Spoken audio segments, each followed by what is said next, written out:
Saudara Lin, kalian bersaksi bahwa Tuhan Yesus telah kembali dan berinkarnasi untuk melakukan pekerjaannya.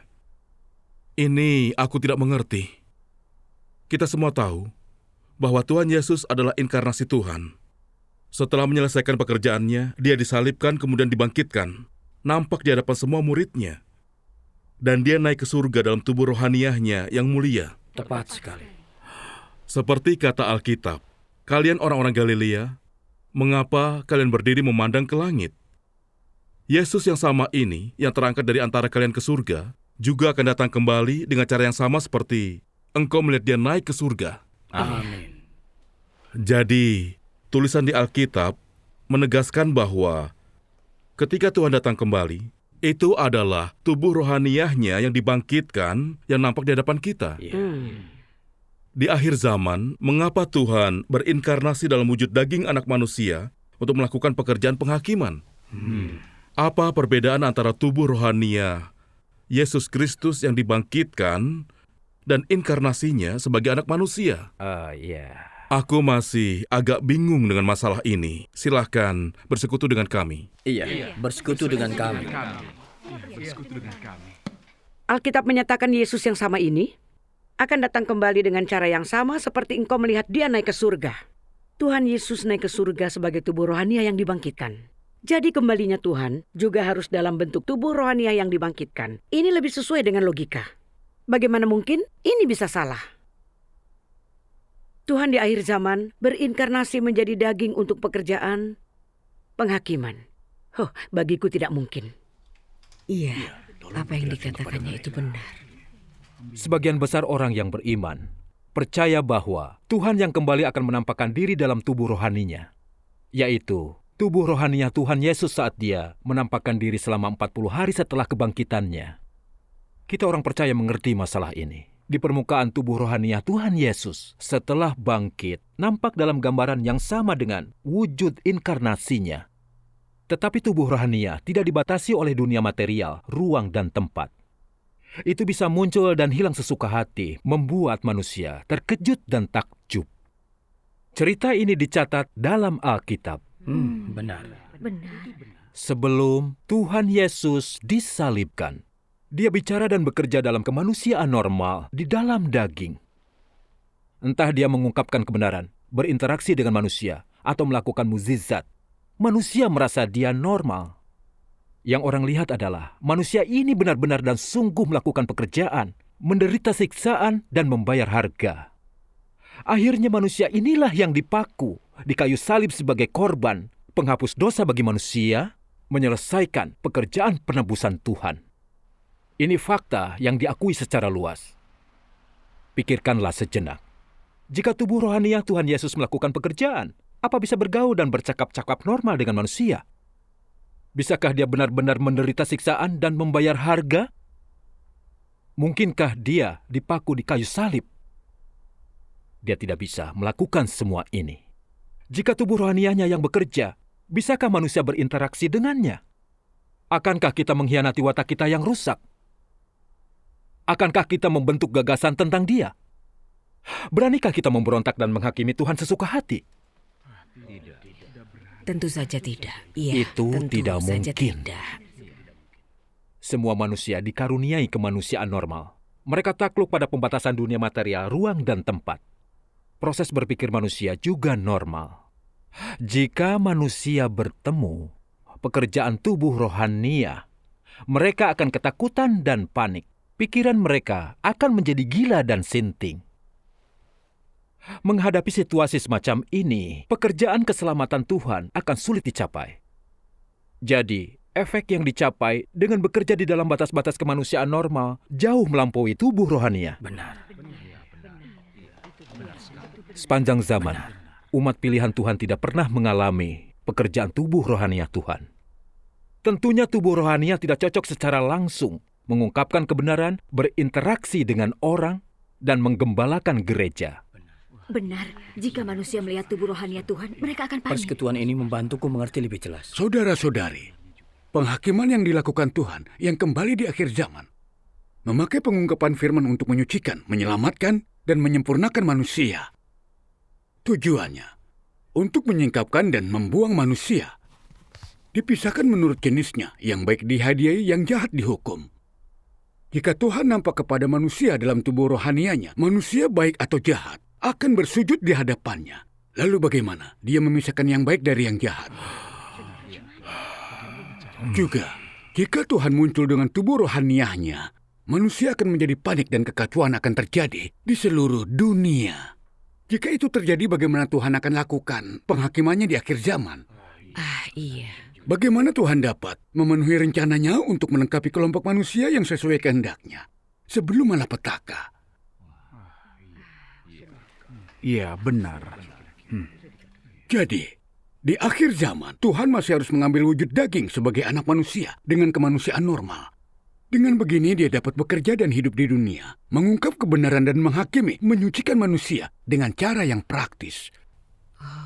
Sehingga manusia dapat direbut dari pengaruh iblis, diselamatkan oleh Tuhan, dan menjadi umat Tuhan. Tuhan Yesus yang berinkarnasi bekerja dalam kemanusiaan yang normal untuk tercapainya penebusan umat manusia. Tubuh rohaniat Tuhan Yesus yang dibangkitkan tampak kepada manusia untuk membuktikan bahwa Tuhan Yesus adalah inkarnasi Tuhan. Ini dilakukan untuk memperkuat iman manusia. Jadi, tubuh rohaniat Tuhan hanya tampak kepada manusia, bukan untuk bekerja. Aku juga mengerti. Daging inkarnasi Tuhan harus punya kemanusiaan yang normal untuk bekerja di antara manusia dan mencapai penebusan dan keselamatan umat manusia. Benar. Jadi, jika Tuhan sungguh ingin menyelamatkan manusia dalam penghakimannya di akhir zaman, ia harus berinkarnasi dan bekerja dalam kemanusiaan yang normal untuk mendapat hasil terbaik. Dia pasti tidak akan tampak kepada manusia sebagai tubuh rohani Tuhan Yesus untuk pekerjaan penghakiman di akhir zaman. Ini sesuatu yang harus dimengerti oleh kita semua yang setia. Hanya dengan berinkarnasi untuk melakukan pekerjaannya, Tuhan bisa menyucikan dan Iya, menyelamatkan. Tuhan sangat mengasihi manusia. Persekutuan Benar ini sekali. membuatku lebih mengerti. Ternyata tubuh rohaniah Tuhan Yesus hanya ditampakkan kepada manusia, bukan untuk bekerja. Betul. Begitu Tuhan Yesus menyelesaikan pekerjaan penyalipan, tubuh rohaniahnya yang dibangkitkan tampak selama 40 hari. Dia melakukannya agar manusia dapat melihat bahwa Tuhan Yesus adalah inkarnasi Tuhan. Benar. Hanya daging yang dikuasai oleh roh Tuhan yang dapat bangkit dan menjadi tubuh rohaniah. Mengetahui hal ini, inkarnasi Tuhan sangat penting untuk lakukan pekerjaannya. Benar. Hanya dengan berinkarnasi, Tuhan mampu menebus umat manusia melalui penyalipan. Iya. Dengan berinkarnasi, Tuhan mampu mengungkapkan kebenaran, menghakimi dan menyucikan dengan cara yang praktis dan nyata. Dan sepenuhnya menyelamatkan manusia dari dosanya. Amin. Para pendeta dan penatua tidak pernah mengatakan ini sebelumnya. Untuk mendapatkan pemahaman yang lebih besar tentang makna inkarnasi, mari kita baca firman Tuhan yang Maha Kuasa. Baik. Mari kita membacanya. Firman Tuhan yang Maha Kuasa. Dia menjadi daging, karena dalam daging pun ia punya otoritas. Ia mampu melakukan pekerjaannya di tengah manusia dengan cara praktis, yang terlihat dan nyata bagi manusia. Pekerjaan semacam itu jauh lebih nyata dibandingkan pekerjaan apapun yang dilakukan oleh Roh Tuhan yang memiliki seluruh otoritas. Dan hasilnya pun tampak jelas. Ini karena inkarnasinya dalam daging dapat bicara dan melakukan pekerjaan dengan cara yang praktis. Bentuk luar dari dagingnya tidak memiliki otoritas dan dapat didekati manusia. Hakikatnya sendiri membawa otoritas. Namun, otoritas itu tidak terlihat siapapun. Ketika ia bicara dan melakukan pekerjaannya, manusia tidak mampu mendeteksi keberadaan otoritasnya. Ini lebih menguntungkan bagi pekerjaannya yang sebenarnya. Jika Tuhan tidak menjadi daging, ia akan tetap roh yang tak terlihat dan tak nampak wujudnya. Manusia adalah makhluk daging. Manusia dan Tuhan milik dua dunia yang berbeda, dan keduanya berbeda sifatnya. Roh Tuhan tidak sesuai dengan manusia kedagingan dan tidak ada hubungan. yang bisa dibangun di antara mereka. Lebih dari itu, manusia tidak dapat menjadi roh. Karena itu, Roh Tuhanlah yang harus menjadi salah satu makhluk dan melakukan pekerjaannya yang semula. Tuhan dapat naik ke tempat paling tinggi maupun merendahkan dirinya dengan menjadi manusia ciptaan, melakukan pekerjaan dan hidup di antara manusia. Tetapi manusia tidak dapat naik ke tempat paling tinggi dan menjadi roh, apalagi turun ke tempat paling rendah. Iya, benar. Maka Tuhan harus menjadi manusia untuk melakukan pekerjaannya. Iya. Benar sekali. Inkarnasi Tuhan itu normal dan praktis. Beberapa hal tentangnya tidaklah tidak terlihat, tidak bisa disentuh, misterius, seperti yang dibayangkan manusia. Dan ia dapat mengetahui sesuatu tanpa terbatasi oleh ruang atau geografi. Artinya ia bukanlah sekedar daging, tetapi tubuh roh. Setelah Tuhan Yesus disalib lalu dibangkitkan, ia bisa menembus pintu. Tetapi itu adalah Yesus yang telah bangkit. Sebelum kebangkitan, Tuhan Yesus tidak bisa menembus dinding. Ia terbatasi oleh ruang, geografi, dan waktu. Itulah aspek normal dari daging. Iya. Mari kita Benar lanjutkan. sekali. Benar. Baik. Iya, Saudara mari. Lin, bisakah kami melihat firman Tuhan yang Maha Kuasa? Iya, mari kita lihat. Baik, Iya, sepertinya lanjutkan. bagus. Bisa tolong keluarkan? Saudara Song? Oh, bagus. Puji Tuhan. Puji Tuhan. Firman menampakkan diri dalam rupa Ah, manusia. iya, Firman lihat menampakkan ini. diri dalam rupa manusia. Ini Iya, firman menampakkan diri dalam rupa Iya. manusia. Iya, benar. Bagus ya. Iya, ada tulisannya sekarang. Semuanya buka halaman 1355. Baiklah. Firman Tuhan yang Maha Kuasa. Karena yang dihakimi adalah manusia yang adalah daging dan telah menjadi rusak, dan bukanlah roh iblis yang dihakimi secara langsung. Pekerjaan penghakiman ini tidak dilaksanakan di alam roh, tetapi di tengah manusia. Tak ada yang lebih tepat dan layak daripada Tuhan dalam daging untuk pekerjaan penghakiman atas daging manusia yang rusak. Bila penghakiman dilaksanakan langsung oleh roh Tuhan, maka penghakiman ini tak akan mencakup semuanya. Terlebih, pekerjaan seperti itu sulit diterima manusia. Karena roh tidak bisa berhadapan langsung dengan manusia. Dan karenanya, pengaruhnya tak akan terjadi seketika. Apalagi manusia tak akan bisa melihat watak Tuhan yang tak dapat disinggung dengan lebih jelas. Iblis hanya dapat benar-benar dikalahkan jika Tuhan dalam wujud manusia menghakimi kerusakan manusia. Bila pekerjaan ini dilakukan oleh roh Tuhan, maka tak akan ada kemenangan atas iblis.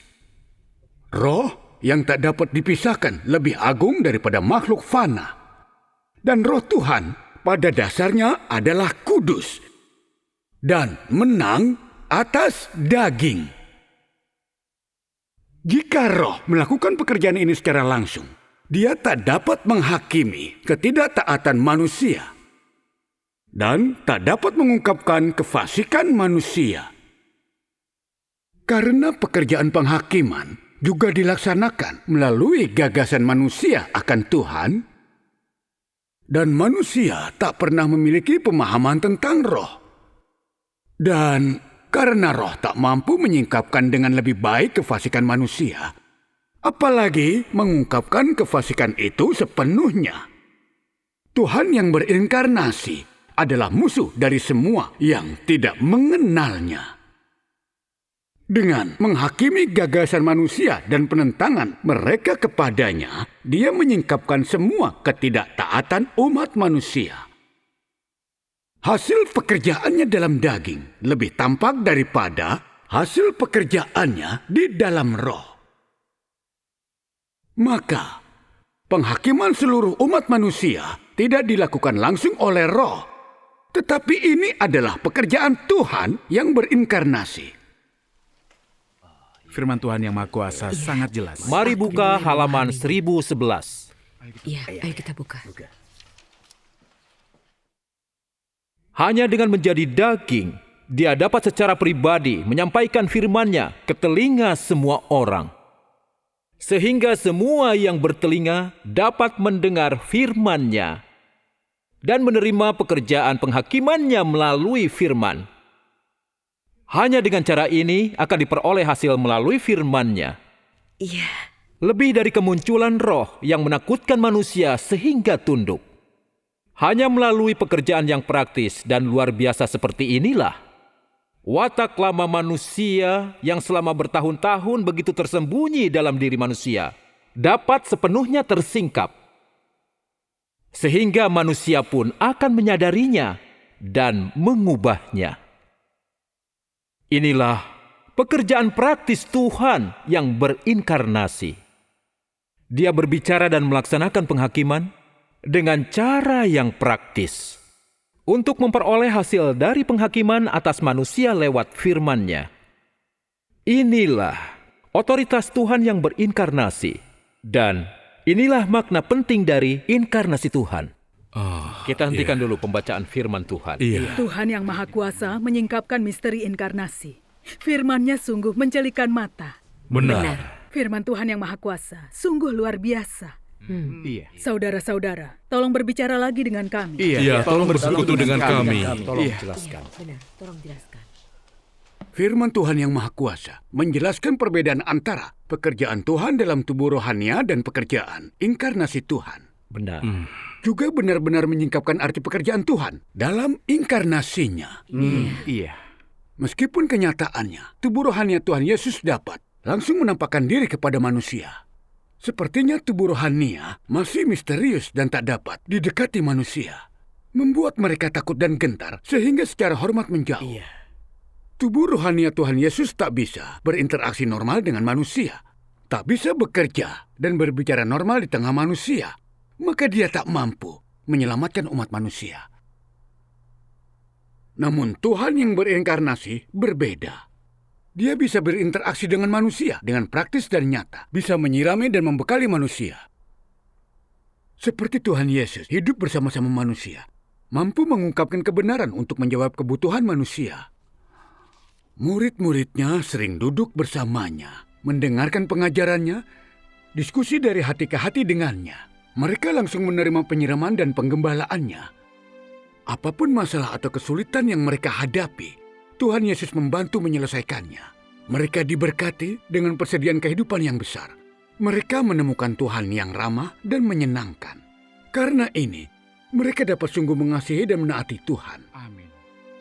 Hanya begitu inkarnasi Tuhan datang ke dunia manusia, barulah kita berkesempatan untuk berinteraksi, mengalami, dan mengenal Tuhan. Hanya dengan begitu, kita dapat melihat sendiri keagungan dan hikmat Tuhan dan penyelamatan manusia yang praktis. Betul, puji Tuhan. Ini adalah salah satu aspek dari makna dan nilai praktis dari pekerjaan inkarnasi Tuhan. Tubuh rohania tidak bisa mencapai efek ini. Sungguh hebat inkarnasi Tuhan melakukan pekerjaannya. Iya, puji Tuhan. Persekutuan ini membuat satu fakta menjadi jelas bagi kita. Hanya dengan berinkarnasi sebagai anak manusia dan bekerja dalam kemanusiaan normal, Tuhan bisa dengan praktis menghakimi, menaklukkan, dan menyucikan manusia. Tubuh rohania Tuhan Yesus tidak dapat mencapai hasil yang hampir sama dalam pekerjaannya. Benar. Awalnya saat Tuhan berinkarnasi sebagai anak manusia untuk penghakiman dan penyucian manusia, kita manusia bisa memperlakukan Tuhan seperti manusia biasa. Karena belum dapat membedakan siapa sebenarnya inkarnasi Tuhan. Kita bahkan akan membentuk gagasan tentang firman dan pekerjaan Tuhan. Kita akan tidak hormat dan menolak taat kepada Kristus. Kita akan bicara dalam kepalsuan untuk menipunya, menghakimi, menentang, dan menghukumnya. Kecongkakan, pemberontakan, dan penentangan kita akan sepenuhnya terlihat di hadapan Kristus. Iya, benar sekali. Seperti kata firman Tuhan yang Maha Kuasa. Betul. Kerusakan watak manusia dan pemberontakannya dan penentangannya tersingkap saat ia melihat Kristus. Dan terungkapnya pemberontakan dan penentangan dengan cara seperti itu bersifat lebih mutlak dan sempurna dibanding dengan cara lain. Karena Kristus adalah anak manusia dan memiliki kemanusiaan biasa yang tidak dihargai atau dihormati manusia. Karena Tuhan hidup di dalam daging, maka pemberontakan manusia pun terungkap dengan gamblang dan nyata. Karena itu, aku katakan kedatangan Kristus telah membongkar seluruh pemberontakan manusia dan membuat sifat manusia menjadi jelas terlihat. Ini memancing harimau turun ke gunung dan serigala keluar gua. Akhiri dulu pembacaannya. Tuhan menghakimi, menyingkap, memangkas, dan berurusan dengan manusia sesuai kenyataan faktual dari pemberontakan dan penentangan mereka. Pekerjaan Tuhan praktis menyingkapkan siapa manusia itu sebenarnya. Dengan bukti faktual, mereka yang mampu menerima kebenaran akan benar-benar yakin dan mengakui pemberontakan dan penentangan mereka sendiri. Mereka juga akan menjadi sadar akan watak Tuhan yang kudus, benar, dan tidak dapat disinggung. Dan dapat menerima penghakiman dan hukuman Tuhan secara patuh. Sehingga mereka dapat ditaklukkan dan diselamatkan oleh pekerjaan praktis Tuhan. Seperti firman Tuhan yang Maha Kuasa. Tuhan yang berinkarnasi adalah musuh dari semua yang tidak mengenalnya. Dengan menghakimi gagasan manusia dan penentangan mereka kepadanya, Dia menyingkapkan semua ketidaktaatan umat manusia. Hasil dari pekerjaannya dalam daging lebih tampak daripada hasil pekerjaannya dalam roh. Maka penghakiman atas seluruh umat manusia tidak dilakukan langsung oleh roh, tetapi ini adalah pekerjaan Tuhan yang berinkarnasi. Tuhan dalam daging dapat dilihat dan disentuh oleh manusia. Dan Tuhan dalam daging dapat sepenuhnya menaklukkan manusia. Dalam hubungannya dengan Tuhan dalam daging, manusia yang menentang menjadi taat. Yang menganiaya jadi menerima. Dari pemahaman menjadi pengetahuan. Dari penolakan menjadi kasih. Inilah hasil dari pekerjaan Tuhan yang berinkarnasi. Manusia hanya diselamatkan melalui penerimaan atas penghakimannya. Hanya dengan perlahan mengenalnya melalui firman dari mulutnya. Ditaklukkan olehnya saat melawannya, dan pasokan kehidupan darinya selama menerima penghajarannya. Semua pekerjaan ini dilakukan oleh Tuhan dalam daging. Dan bukan pekerjaan Tuhan dalam identitasnya sebagai roh. Jadi, manusia hanya akan sepenuhnya disucikan dan diselamatkan jika inkarnasi Tuhanlah yang melakukan pekerjaan penghakiman di akhir zaman. Iya, benar. Iya. Benar. Puji Tuhan. Aku lebih mengerti setelah mendengar persekutuanmu. Puji Tuhan. Meskipun aku belum menjalani penghakiman Tuhan yang Maha Kuasa, aku paham bahwa hanya jika inkarnasi Tuhan melakukan penghakiman, penyucian, dan keselamatan praktis kepada manusia, kita akan punya kesempatan bersentuhan dengan Tuhan dan sungguh mencapai pengetahuan tentang Tuhan. Iya, Iya, itu benar. benar. Pekerjaan inkarnasi Tuhan sangat praktis. Puji Tuhan. Aku malu mengatakannya. Meski sudah lama percaya Tuhan, kami tidak pernah mengerti firman Tuhan. Kami menafsirkan semua menurut imajinasi. Percaya saat Tuhan kembali di akhir zaman, Dia akan turun di atas awan. Selama ini, aku sering memandang ke langit, dengan bodoh menunggu tubuh rohani Tuhan Yesus turun di atas awan. Tidak pernah mempelajari dan memeriksa pekerjaan inkarnasi Tuhan di akhir zaman. Iya. Betapa bebalnya aku selama ini. Iya.